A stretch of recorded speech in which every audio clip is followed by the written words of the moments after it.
Y para continuar hablando de varios temas económicos, doy la bienvenida a Guillermo Abumrad, director de estrategias de mercado de Finamex Casa de Bolsa y colaborador del Financiero. Bienvenido, Guillermo. ¿Cómo estás? Un placer. Bien, gracias por acompañarnos. Pues bueno, hoy el presidente Donald Trump presentó su presupuesto de $4.4 mil millones para el 2019, donde por supuesto se estiman altos déficits. ¿Qué podemos esperar? ¿Qué impacto podría tener esto en el mercado después del desplome que vimos la semana pasada? Es que fíjate, mucho tiene que ver también cuál fue la razón del desplome y mucho se explica por estos incrementos en el déficit que empezaron con la reforma fiscal. Primero se entendía que la reforma fiscal iba a ser muy positiva para el crecimiento económico y para el dólar americano, y al final el mercado lo que se está concentrando más es en los déficits fiscales que va a ocasionar.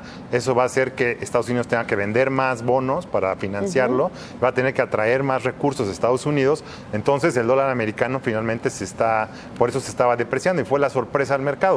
Entonces también los equities que estaban subiendo por este impulso de la reforma fiscal empezaron a decir, oye, pues a lo mejor este impulso dura 1 o 2 años y luego vamos a tener la preocupación de los altos déficits, las altas tasas, y van a frenar la economía. Entonces, como el precio de una acción es sus utilidades futuras, pues obviamente si empiezas a ver que el futuro no se ve tan bien, y eso es un poco, por eso se dio esta corrección, es un poco lo que dijo también el Fondo Monetario. Dijo, oye, a ver, vamos a revisar el crecimiento mundial de los próximos 2 años, pero nos preocupa que en 2020 los déficits y la acumulación de deuda en el mundo desarrollado pues va a estar peor que como estábamos antes, y eso nos puede llevar a problemas. Entonces, ¿ahora qué está pasando? Ya teníamos la reforma fiscal de Trump y hoy presenta su presupuesto de 2019. No está claro que ese va a ser el presupuesto final porque la Cámara va a escoger, pero de todas maneras, para destrabar la negociación el fin de semana pasado, ya aumentaron el déficit. Entonces, fíjate, nada más para darte unos números rápidos. La Casa Blanca estaba esperando en 2017 que el déficit en 2019 iban a ser 526 billion. Hoy está estimando que van a ser 984 billion, y una empresa privada, el Comité de Presupuesto de Responsabilidad Fiscal, dice que va a ser 1.2 trillion, ¿no? Usando cifras de Estados Unidos. Entonces, obviamente, el mercado pues, está muy preocupado porque está más fuerte todavía el impacto que van a tener los déficits fiscales, y parece que Trump no está muy preocupado por cerrarlos ni siquiera en los próximos 10 años, ¿no? Y bueno, viene la próxima reunión de la FED el 20 de marzo, donde se estima que haya un alza de tasas. Se esperan 4 alzas para este año para contener la inflación, y ante datos positivos que hemos visto de salarios, de empleos y también el crecimiento por la reforma fiscal, ¿no?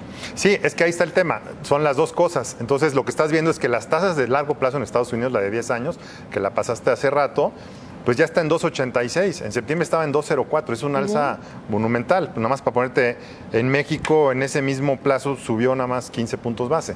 Entonces el mercado le está dando mucho impulso a este efecto, está siendo muy negativo en las tasas de largo plazo, y además la FED está viendo inflación. Ahora, también los déficits pueden generar inflación porque viene una debilidad del dólar, van a subir los commodities, como hemos platicado, por la recuperación del resto del mundo. Entonces, si hay más inflación, la tasa de la FED va a tener que subir, se va a empinar la curva, y eso pues está teniendo implicaciones también en las tasas de Europa, y finalmente también puede frenar el crecimiento eventualmente más adelante, ¿no?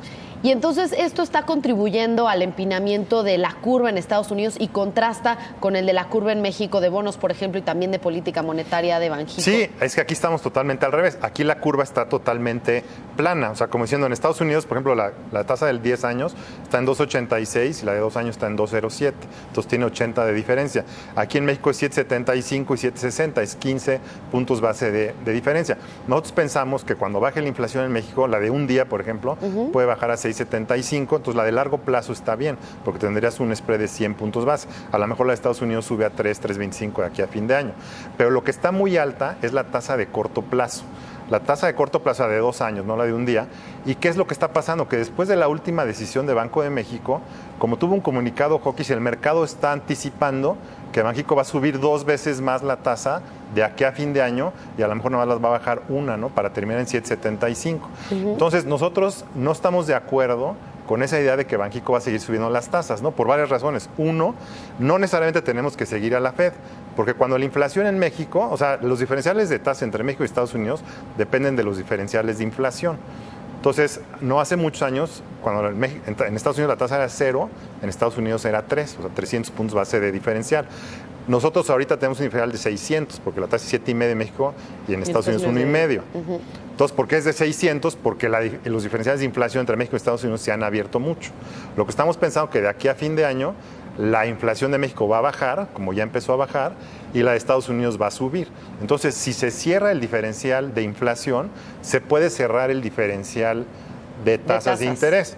Entonces, de aquí a fin de año podríamos tener un diferencial de tasas entre México y Estados Unidos de 4,5. A lo mejor no llegamos al 3 todavía, sino todavía hay que esperar a 2019 que baje más la inflación, ¿no? Pero ese 4,5 te va a permitir, si ahorita están 6, que la Fed suba 3 veces y que México incluso podría bajar 3 veces en la segunda mitad del año. Pero el mercado está pensando al revés, que va a subir 2. Y lo que nos llamó mucho la atención es que Banxico se enfrascó en un discurso bastante agresivo de llegar a 3% en la inflación este año, ¿no? Entonces, si te enfrascas ahí, pues tienes que seguir mandando señales hawkish y todo eso. Sí. Pero pensamos que ya no debe subir la tasa. Nos gustó mucho que en el último comunicado como que dio un escape al decir, bueno, voy a llegar a 3, pero en el primer trimestre de 2019. A lo mejor en unos meses dicen, bueno, en el primer semestre de 2019 ya para quitarle presión a esa idea de que siempre tienen que estar subiendo. Entonces, si baja la inflación, te digo que ya no tienen que seguir con la Fed. Y el otro tema que preocupa mucho es todas las cifras de la economía que han estado saliendo. Muy negativas, o sea, muy bajas. Así es. Entonces, tampoco puede seguir subiendo las tasas. Ya la tasa real es más de 3%. En México es una tasa restrictiva. Ya el secretario de Economía dijo, oye, pues NAFTA sí le está pegando a la inversión. La reforma fiscal en Estados Unidos también le está pegando a la inversión. Nosotros lo hemos platicado aquí. Y también las altas tasas de Banxico ya le están pegando a los créditos hipotecarios. Entonces, esa inversión también va a bajar. Hoy vimos las cifras, bueno, la última cifra de inversión en noviembre cayó 4.7, la adelantada salió hoy 3.9, pero es 3.9 en términos nominales. Si le quitas la inflación es una caída real de casi 2%, lo mismo que fue la de diciembre, y la producción industrial de diciembre, la de la manufactura no había caído en todo el año y en diciembre cayó, la producción industrial total ha caído desde septiembre. Bien, pues muy interesante esto que nos dices, Guillermo, que estiman en Finamex que sí va bajando la inflación y por lo tanto veríamos 3 bajas por parte de Banxico de la tasa de interés en el segundo semestre de este año. Bien, pues muchas gracias por este análisis muy interesante, Guillermo. Seguimos platicando al respecto. Muy buenas tardes. Gracias a ti. Gracias, Guillermo Abumrad, director de estrategias de mercado de Finamex Casa de Bolsa.